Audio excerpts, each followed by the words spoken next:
Welcome to the Analytics Engineering Podcast, featuring conversations with practitioners inventing the future of analytics engineering.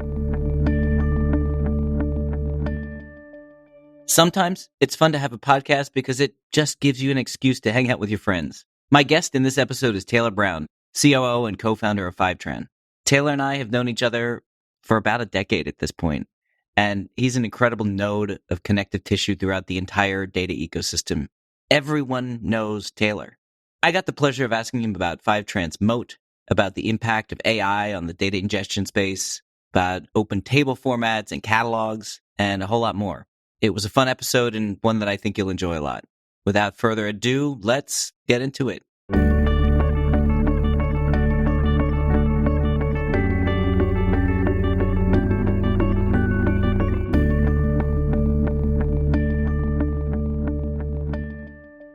Taylor, welcome to the Analytics Engineering Podcast. Tristan, great to be on. You and I are among a group of people who have the distinct pleasure of running into each other a couple times a year at like the same set of events. I think that the last time we saw each other was at an after party at Snowflake Summit. Does that sound right? That sounds right. Hard to keep them all together. There was some event, and I think Boris was there, and I was having an old fashioned. Do you remember what you were having at this bar? I think I also had an old fashioned. Yeah. I think that Ryan Seeger ordered both of them for both of us. This is going to be fun. We've had many of these conversations over the years. I've never gotten you on the record before. Let's start off with some basics. Tell me if I'm getting the wording of the Fivetran mission right. But I think that the way that George says it is to make data movement as reliable as electricity. Is that right? The original we've shifted towards data movement over the last few years, but the original mission statement is to make access to data as simple and reliable as electricity. And I think the thinking behind that mission statement is that when we think about Thomas Edison and like what he did around the light bulb, it was like he spent all this energy bringing electricity into the house to power like light bulbs largely. And then what happened after they had electricity in the house is there's like this explosion of additional new innovations, right? It's like hair dryers and washing machines and all the electronics. And so the way we sort of think about it is like one of the biggest challenges to innovation is just access to data. And BI, and in my opinion, is really, or sort of as we thought about it, was really the light bulb of the modern data stack. And that I think, especially with AI, the innovation set of things to come are still yet to be defined. We're sort of like at that light bulb moment still. And so I think that's the kind of the exciting thing and the thing that, makes it a bigger overall mission statement for us. So what I hear you saying is that AI is like hair dryers. And washing machines and, Yeah, I had actually never heard it framed that way. When I've talked to George about this in the past, he's always framed it as like, nobody needs to care what happens. I mean, there's a tremendous amount of complexity with like when you hit the switch on the wall, like all the things that happen to make the electrons show up at the light above you. Totally. But I really like that way of thinking about it. Like you've got to have the use case that drives the original infrastructure, but then who the hell knows what the infrastructure is going to be used for next? Exactly. And that, like, I think the cool part is like, the last 10 years, it's been a lot of light bulb kind of BI stuff. And I think the last 2 years have been this new, fun, more exciting innovation around AI, which is certainly makes my life more fun. And, I think what we're doing more interesting. We'll get there. I tend to not to like to talk about AI in the first 30 minutes of a podcast because then you just talk about AI for the whole time. Totally. I think we should come back around in 30 minutes and, I'm sure we'll get spicy. So I was watching you guys are big time. I think that George was doing an interview on Bloomberg or something like that. So like a real honest to goodness TV interview. Where's the business? You guys have hit some milestones recently. Yeah, we recently passed 300 million in ARR. We have, I think, over 7,000 customers now globally, and we're growing at a great clip right now. We've actually, the last 2 years, I think were not maybe the best years for Fivetran. Like it was just a challenging time in the market, and I think there was a lot of folks who pulled back on any sort of innovation. And we've seen a resurgence of growth for ourselves this year, which has been has been great. I think a lot of folks are really starting to feel more confident in the market and feel, which ultimately ends up in more spend on innovation, which ends up for us seeing, and probably yourself seeing, more investment in data largely. I think anything that that there's an ROI there, but it's hard to prove exactly the dollars and cents on that ROI in a tightening environment is subject to CFO scrutiny. We're certainly not at the part of the cycle that we were at in 21, but that's probably a good thing. I think that there's a sanity.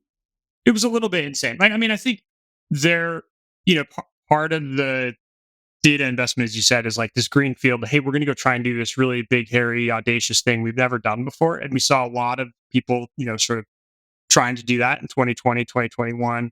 I think 2022, 2023 were more like, okay, let's pause the really big, hairy things and let's just see where can we reduce costs, or increase, revenue, or just, I think do things that were very straightforward that folks were already doing before in some capacity, and they're moving that over to something else to try and do it cheaper, faster, which it's fine. I think that's like a perfectly normal thing to happen. So one of the interesting things about the space that you're in is that, and this is probably true of us too in a slightly different way, but everybody thinks that they can build data pipelines. And in an environment where somebody up the org chart is looking to save money, there's probably somebody lower down in the org chart that says like, yeah, sure, screw it, I'll roll that myself. You're smiling. Is that a conversation that you've had over the years? It's a conversation we've had and a conversation we continue to have. I think that a lot of folks, especially like when you think about the sort of modern data stack where you do, instead of more of an like ETL, it's more of ELT, where you extract the data and you load it with a small amount of transformations directly into your cloud data warehouse or cloud data platform or data lake. I think a lot of folks that are at senior levels at organizations in IT say, hey, well, you're not even doing the hard part, right? You're not doing the transformation part.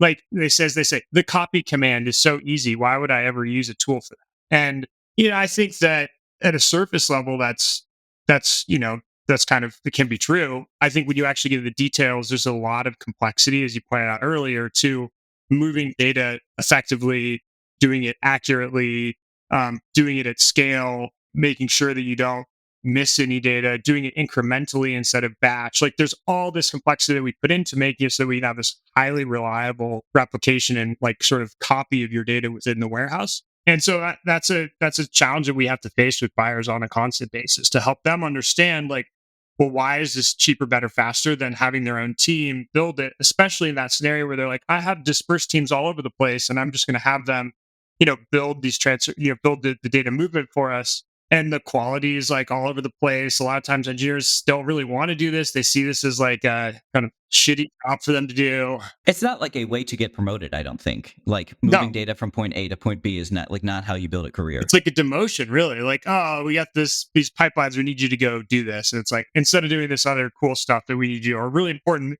mission critical stuff. So as a part of this conversation, you probably don't want to say, there's no way you could do it as well as we could. But you could probably frame it like number of nines of availability or something like that. Like, do you have types of metrics that you show? Yeah, we have a lot of metrics that we show. We have uptime metrics. We're working on a bunch of latency metrics right now. I would say for your average company, we can probably do it better and faster than you can. Now, right, but sometimes that one data engineer doesn't want to hear that. Well, 100%. And I think there's kind of two aspects to this. There's some companies like the really big ones like Facebook or wherever, where like data really is their business. And so building, the infrastructure around it is their business as well. And, and maybe you could say the same like Netflix and a bunch of others, right? And there's like a handful. If you're outside of that, the build versus buy scenario for me is like, typically you're going to end up with something that's better, faster, more reliable, because you have, this crowdsource of, we have 7,000 plus customers who are using the same infrastructure. So we're able to really battle test it over a large number of customers and an even larger number of connectors. And we're going to catch all those edge cases, right? And I think the sort of flip side of that is that you have, some engineers who say, well, I think I can still do it better or faster, or they're like, I just want to have the control over the overall pipeline. Like I want to understand what is going into building the energy into my house. And so there's a preference as like you understand in transformation. Some like I know you just added a GUI. There are some people who want to build with a GUI rather than building in code. That comes down to a preference, and I think there's going to always be preference in any stack. And so we certainly see that, but we try to point to more of the objective outcomes that folks see when they actually set up Fivetran versus building it themselves. But what they often find is like they can do it. They can set these up in hours versus like months, and we can prove the quality, we can prove the reliability, and and so I think like that's what ends up winning ultimately is that customers just trying it out. One of the interesting dynamics that we face is that there's these like two different motions that DBT has brought into an organization. One of them is that somebody in the central IT org gets religion, and they're just like, oh my gosh, if we do this, then it's going to change so much stuff, and then they push it out to the business units. And the other way is that for whatever reason, the central IT org is on some different version of the world and they don't get religion, and yet one of the business units does. Then they kind of adopt DBT in almost like a shadow IT pattern, and they are constantly like trying to convince the central team, like, hey, you should do this too, support us. Do you see this also show up in your own adoption patterns, or is it like always done through central? How does it work? We definitely see that same pattern. It is a little bit like, unlike something like Tableau, where you can have it more of a grassroots approach towards this. So it's more like Excel or something where there's not as much of a centralized overhead or like, IT handle on it. For example, like most of these large organizations have a central data warehousing approach. And so then they try to have a centralized approach towards the data integration or data movement pieces. And so when we see that, it's like we typically have to go through the central IT. Now, there are times where you have the central IT team that has built something, but then, as you said, you have a separate team. Like a lot of times you'll see, the marketing team at a medium-sized business will have the marketing team. They're like, you get your own warehouse. You're doing your own special things. We can't move as fast as you. We're just going to let you do your thing. And like they go and build it, and then we get success there, and like we move our way into helping the central IT teams. I think there are also the cases where you have these large organizations who have multiple different warehouses for each BU. And central IT, their role is more to help give a framework of here's the appropriate types of tooling that we like to use. And they give sort of here's the standard list of tools you're allowed to use. And so then it's just about sort of getting them to sign off on it, which often starts with the BU sponsoring it. And so again, like every company has a pattern for adoption, and we try to fit into as many different ways as we can. But since we touch a lot of the critical infrastructure for them, like we're touching their systems of record, their Oracle databases, things like that, it always goes. It's like much harder to do a shadow IT for that, because there's just so much oversight on making sure that data is secure, protected, following governance, all that kind of stuff. You mentioned the kind of split between the like maybe SaaS or longer tail connections and the like Oracle or the SAP or this stuff is where my crown jewels sit. This isn't really a Fivetran question. It's like what, but it's more of like a data ingestion question generally. Where do you think the real value is?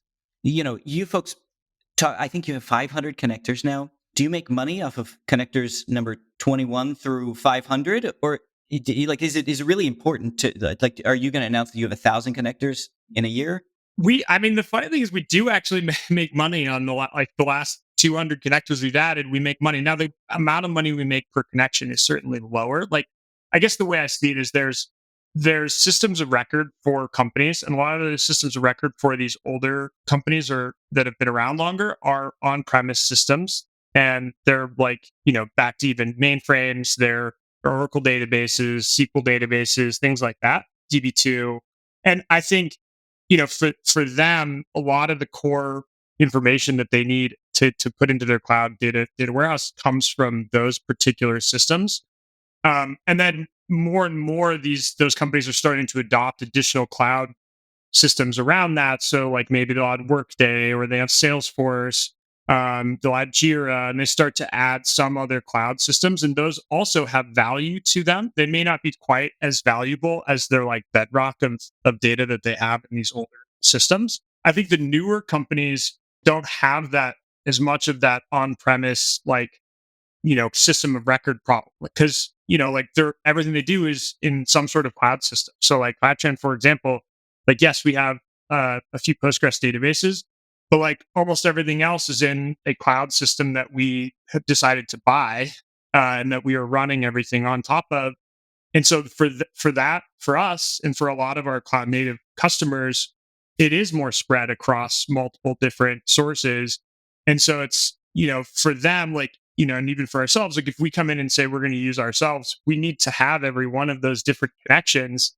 And so that's where this like adding the additional 500 to 600 connection, quite valuable for a customer to have a single platform that they're getting all of their data. That is interesting. I remember finding that and was surprised by it. Customers really care, even if they theoretically could buy 3 different tools and combine the list of connectors together. Like, folks really want to buy one data ingestion tool, right? Yeah, totally. If you think about it, it's like having 3 different tools. You have 3 different support like systems. You have 3 different account managers. You have to train the team 3 different times on each of those things. And so if you can pick a single tool and be a standard across the organization, it just makes it a whole lot easier, right? Like I've solved that problem. This is how we do it. And, and I think that is like what we've then really pushed towards. We have a new SDK coming out that is in private preview right now for building custom connectors. Because I think one of the challenges we faced is even though we have 600 connectors and we're building, whatever 100 or 200 connectors a year, there's just endless more. There's like 6,000 plus SaaS connections. And I think there's something like, there was 6,000. Now there's something, I asked ChatGPT about this yesterday. There's something close to like 30,000 now APIs available in different business to business applications. And so like, we're never going to get to 30,000, but if our customers have a platform that they can build on top of that has 70% of the replication sort of built in and the core functionalities there, that's where I think we start to really help our customers use us as the single platform for all their data. You and I first met shortly after I left a company called Stitch. And that's probably not a company you spend a lot of time thinking about anymore. But way back in the good old days, we launched a Fivetran competitor. This is like all the way back to RJ Metric days originally, right? Yeah. This is like back to 2015, 16.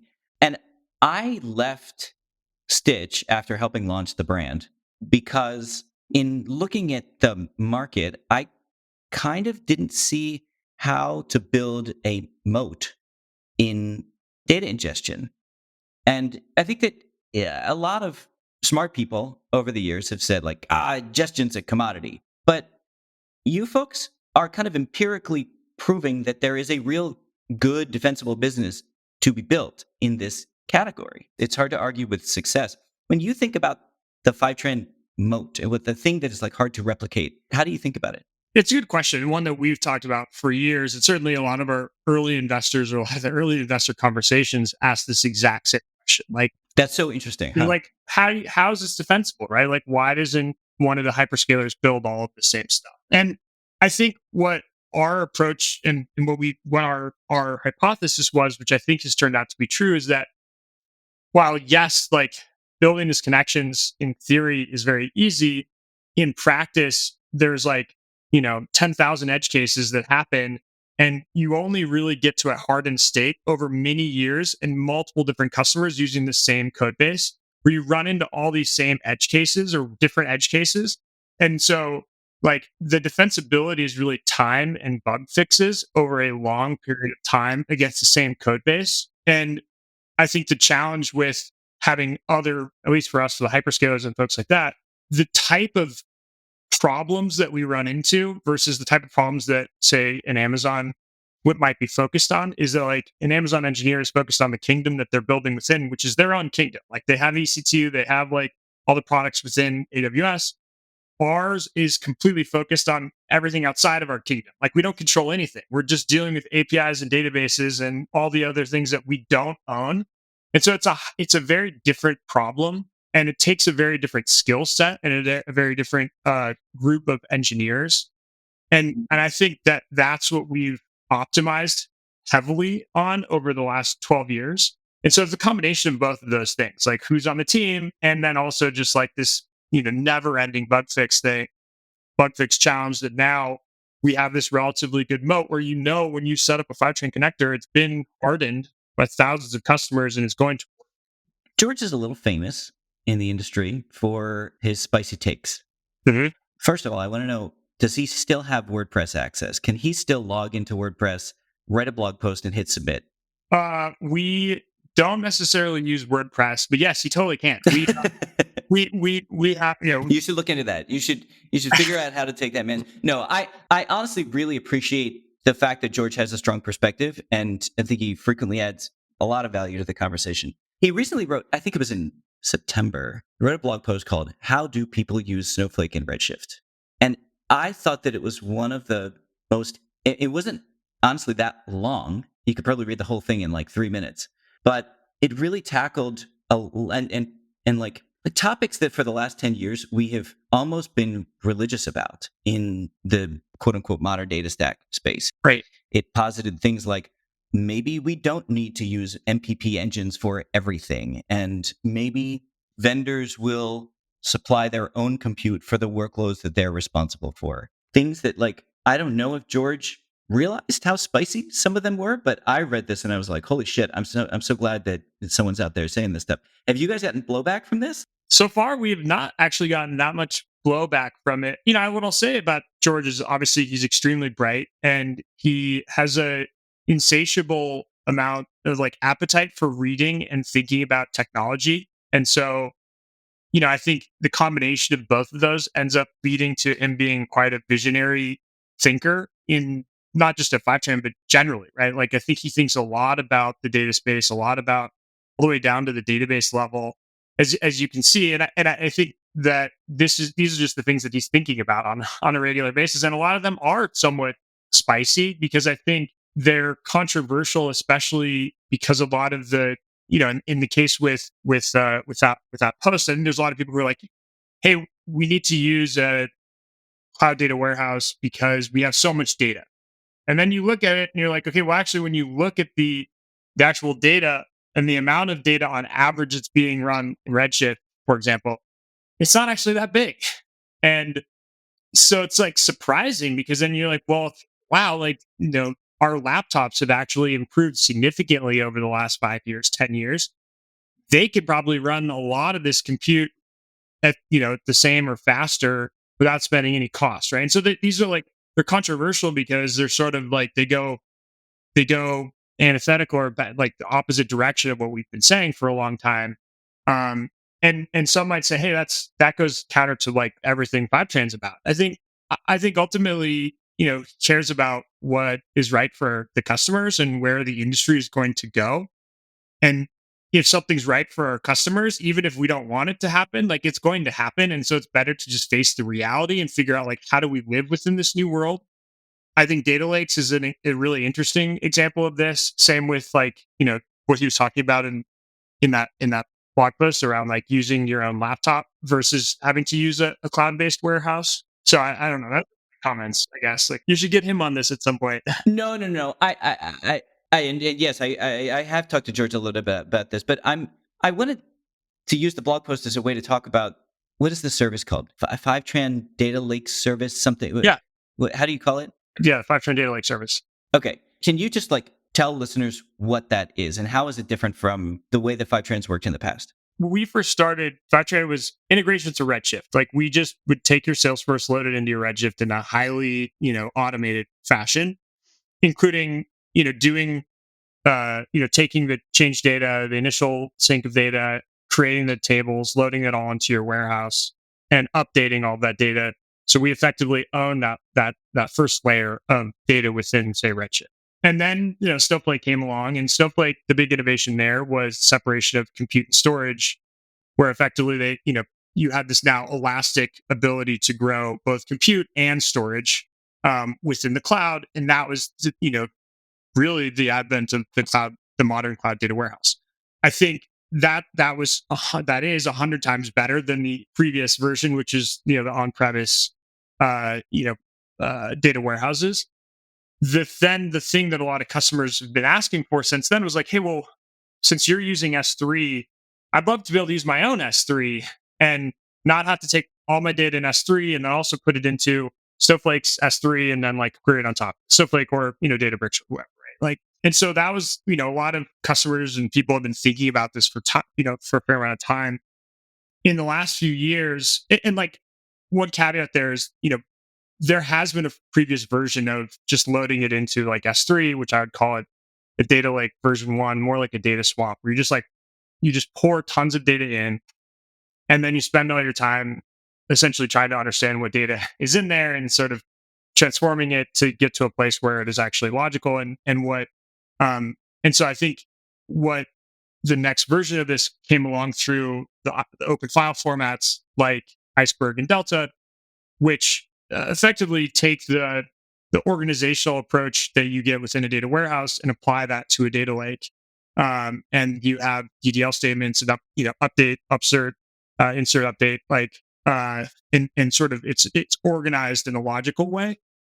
So you sort of get the best of both worlds. You have this like organized data warehouse within your data lake, and then you can put different query engines on top of that. And there are a few things that I think had to happen in order for this evolution to happen. The first thing was just I think there were a lot of large customers who had a ton of data within data lakes who said, hey, I really want to access this within the downstream warehouses, but I don't want to move the data, right? Like I already been paying for the storage here once. I don't want to pay for the storage again.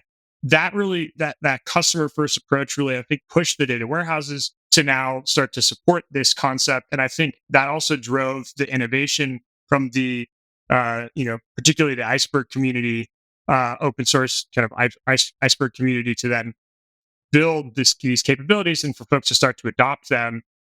And all of these things have sort of come together in the last year. And now customers can load data directly into Iceberg in S3, and Fivetran service effectively does that for them. So instead of loading into Redshift or Snowflake or Databricks directly, we can load to a customer's Iceberg instance. We're doing the upserts and the updates of the tables just as we would within a data warehouse, and then they can query that data directly from their downstream consumers. And this all relies on an open catalog, right? This is like Polaris and Unity and all of that. Like, are you folks using a particular catalog to support this? Yes, that is a big part of it, right? Like, because then once the data is in the warehouse, then the question is, well, how do you query within stuff like a Databricks or Starburst or Athena or Redshift, whatever? You have to have some understanding of the actual metadata there, and so that's where these open source catalogs have come out. Polaris is one of them. We are supporting Polaris. We'll also support Unity from Databricks. And, we do support Glue as well, which is AWS's. I think that, frankly, they're still sort of early in the ecosystem. Like, I think predictions for next year and the coming years, like, I believe this will become the sort of postmodern data stack or the modern data lake stack or something that everyone moves to over the next few years. But I think there's still a lot to sort of be figured out around how do we make this more of a turnkey type offering for the ecosystem. Is your experience that there are more data leaders who are Iceberg and Delta curious than who are using it in production today? Yeah, I would say like the early adopters and the ones who sort of drove the initial innovation around here is sort of the phase that we're at right now. Like we are seeing a fair amount of folks utilizing this service within Fivetran, but it's not everyone yet. And I think part of that is because there are a lot of people who are just like, we're not like early adopters of any technology. Like we're going to let this thing play out a little bit and then we're going to go and adopt it. But I fully believe that, like in the conversations I've had this year with a lot of data leaders, they're all thinking about it. And I think part of that is they want to have the sort of downstream freedom once they move data to a certain location to be able to say, okay, well, we can use it for multiple different things. I think there's also some cost pieces to this where potentially it's cheaper for them to just load it directly into their own S3 bucket using, relatively cheap compute rather than loading it directly into a warehouse. I really agree with what you're saying on the turnkey part of this. If you are a data engineer and you try to roll your own Iceberg support today, it is really non-trivial. I mean, we've gone down that route. We just ran the experiment. Like, let's just assume we were going to do this ourselves.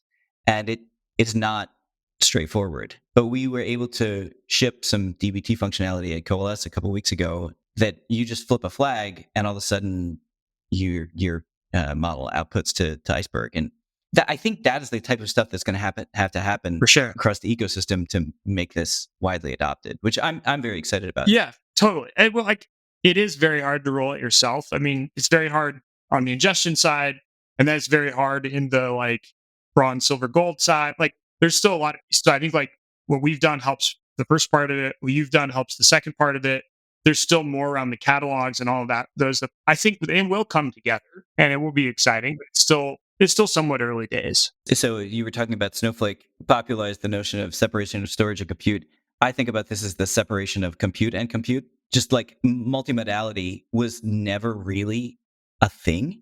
You had to kind of pick an engine and go all in it because otherwise you were moving data around all over the place. And that's just not Totally the case anymore. I think, and like, in one sense, it's interesting because you'd say, yeah, well, this is probably worse for the warehouses like Snowflake because they're like getting less lock-in, right? At the same time, I think it's potentially better in a way because like customers don't necessarily. Yeah, make that case to me. I can't see it. Well, so like when you think about why customers hate the previous, version of like a lot of people don't like Oracle for lots of reasons. Lots of people didn't like the Netezza or Vertica or whatever because like you get locked into this one platform, and ultimately then eventually like you can't innovate enough or whatever, and customers then have to move away from it. In this sense, it sort of separates us two, which then says, okay, this is better for the customer. The customer wants all the data within a data like their own data lake, and it will force people like companies like Snowflake to actually innovate a whole lot and continue to drive that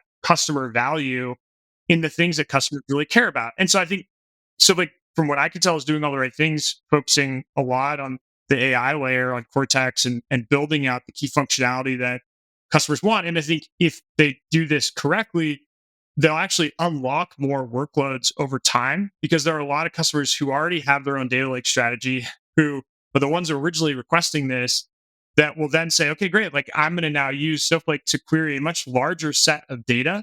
And so you sort of forego this old world like lock-in thing for a new world. Like let's compete on the things that customers really care about. And that's what actually makes, a business much more like lasting. Yeah, that's an interesting argument. I think that there is some short-term pain as you move away from the certainty of lock-in to the long-term dynamic system of competition.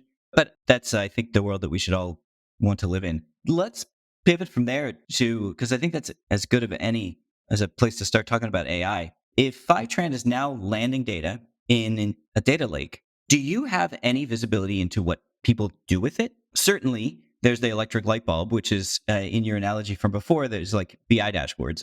But are you able to observe folks using this in AI workloads? Yes, we are, but not like systematically, only through actually talking with them. Because as you said, like we don't know what they're plugging into their outlets. We just know they're utilizing energy basically, and they're utilizing the data that we're moving through it. And I think the way in which like we spent a lot of time sort of studying this, and I think that the AI industry for B2B is still pretty early in a way. And I'll come back around to your like full question here, but like early on, we were like, all right, let's build a bunch of our own stuff internally. And so we're like, no, do that. Actually, let's go see. Let's build an internal chat bot for like a technical chat bot. Let's make it super easy. Let's pull the data from all the different sources that we have, like Slack and Slab, like our internal wiki and our docs and our email and a bunch of other places. And let's just pull those in together and then make those available.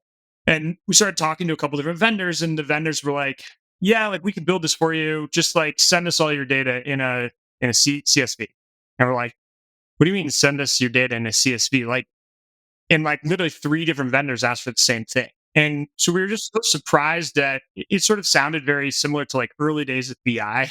We were like, yeah, just send some data around and like we'll figure it out, right? So I think that what we've recognized is like there are a lot of folks who are just thinking about AI as its own vertical and the infrastructure for it as its own vertical. And the way we think about it more is like, no, like your BI stack and your overall data platform is the foundation that you build your AI on top of. And now we have a lot of customers who have been successful in building out various different AI platforms on top of the data that Fivetran delivers. And that is where like I think things really start to get interesting, as I was saying earlier. Like that when companies really think about them as a singular platform, like what we did for that for our own our internal chatbot, we're using it's like Fivetran delivers the data, then we're using DBT to model the data, and then we have a RAG pipeline that sits on top of that inside of Cortex, and like then we have that there it is, right? And so like I think that's where a lot of people are sort of going sideways, is they're not necessarily thinking about like the reliable access to their own data. And to me, the difference between what companies can do just like within OpenAI or whatever, and what they can build with their own data is like their own data actually gives them a competitive advantage, right? So that's the thing that like only they can access, nobody else can access.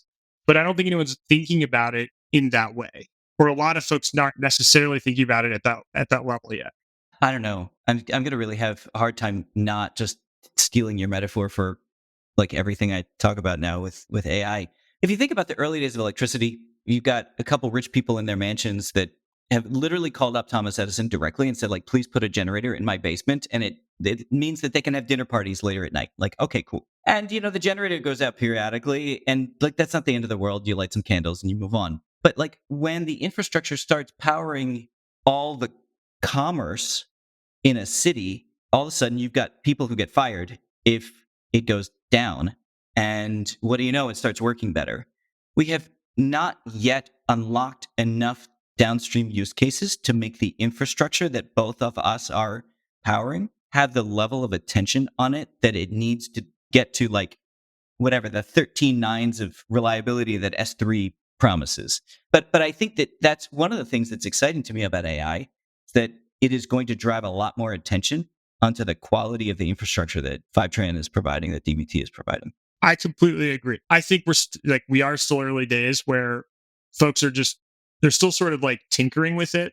Folks are investing a lot, but haven't had real gains from it. And I think once there starts to get more traction over the next year or so with the actual applications that companies are building on top of data with AI, that's when the pressure starts to build around the infrastructure underneath it.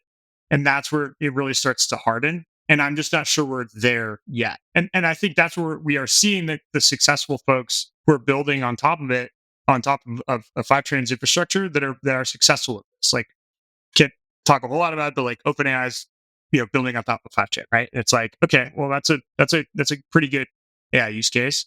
And now there's a lot of other companies as well. And and again, I like that's like it comes back to, as you said, like, has to be reliable, has to just work, has to scale out. So we're excited. We will frequently get asked when we're in conversations with folks on the topic of DBT and AI, do you do unstructured data? And my answer to that is generally no. Like, people are not transforming data from customer call wave files or like reading PDFs or something like that. Like, are you playing in the like actually unstructured data world at all? We're starting to. What are you doing? We just recently added support for PDFs. A lot of folks who are just like, hey, I've got a massive SharePoint. It has like tons and tons of emails and lots of other stuff. And, that's the first step into it. But yeah, I suspect, like, for many years, it was just structured data, right? And we were very focused on that. And that's very much like a BI focused workflow. But I think the interesting thing in the way I think about what AI does with unstructured data is it allows you to effectively make it more structured. And you can take all this, this data that before was kind of like, yeah, okay, it's a bunch of emails or it's machine created data. And you can say, okay, now this is actually quite valuable to us. And that's where I think you can still apply some of the same concepts of like what we've done in BI successfully now, when you apply the right, embedding and model on top of this unstructured data. Then you're like, great, I can do a whole lot more with it, which opens a lot of use cases like in legal and like a lot more stuff around machine generated data, and like a lot more stuff around like emails or calls, right? Like we're transcribing a lot of our sales calls into text to see what we can learn, and then those are fed into our internal chatbot that then helps us train and helps us, helps our internal team ask questions of like, well, how does this particular feature work? And we've explained it through the chat or through a call and video, and now we have that access to it.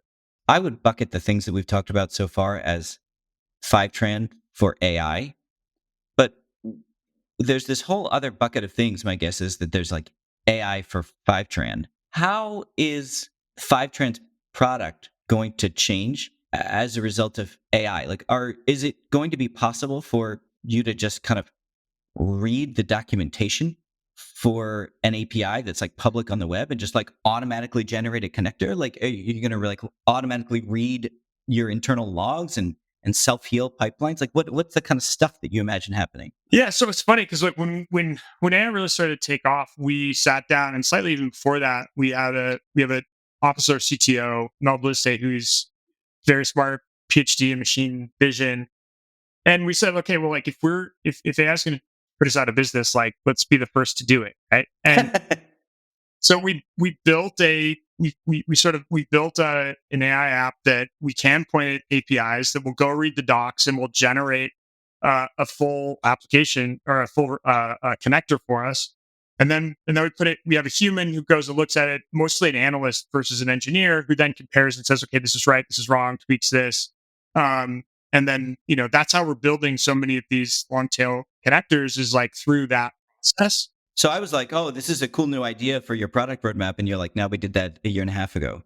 Yeah, so we've done that one. We had another one was like around like actually like looking at the logs for errors. So you can imagine across 600 different connectors, you get tons of different types of error messages for all different kinds of things.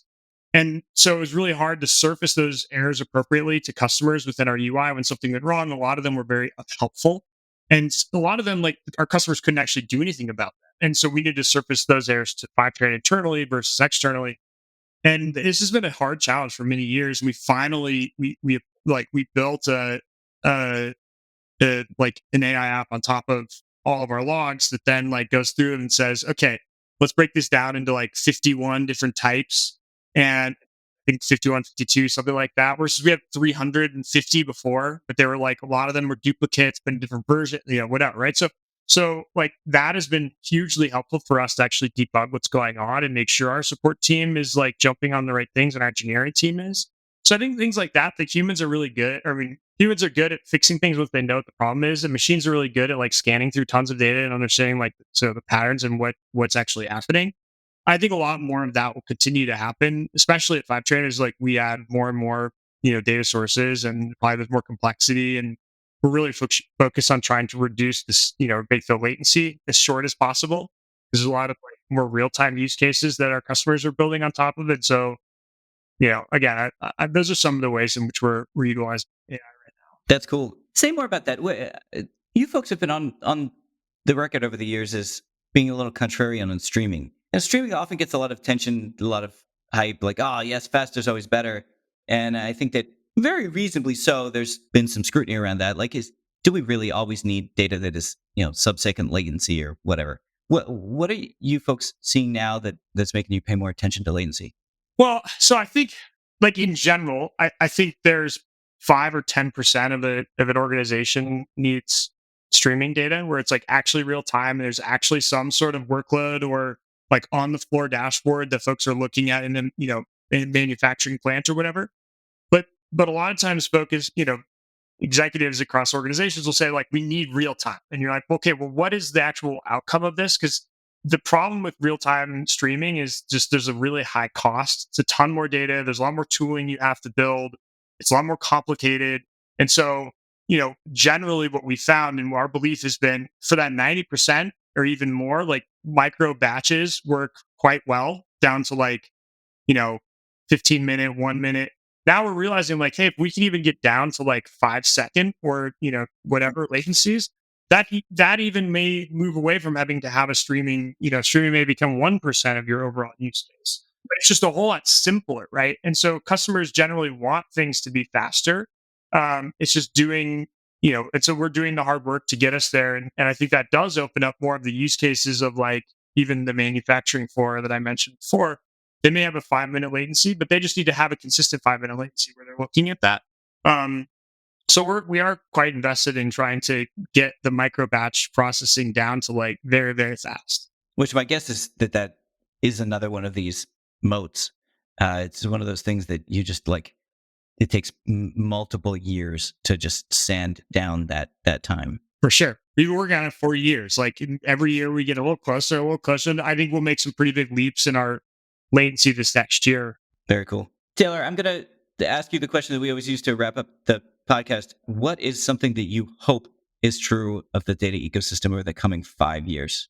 Bring out your inner optimist. Well, I mean, I think certainly I hope that the data lake ecosystem turns into the actual normal, like the core ecosystem that people are building on top of. I think it would be better for our customers ultimately. And I think it provides a lot of optionality. And obviously the tooling has to all build around it as well. So I think, in 5 years, that's what I would hope for. Amazing. Taylor, thanks for joining me. It was a lot of fun. Tristan, thank you for inviting me. I really appreciated it.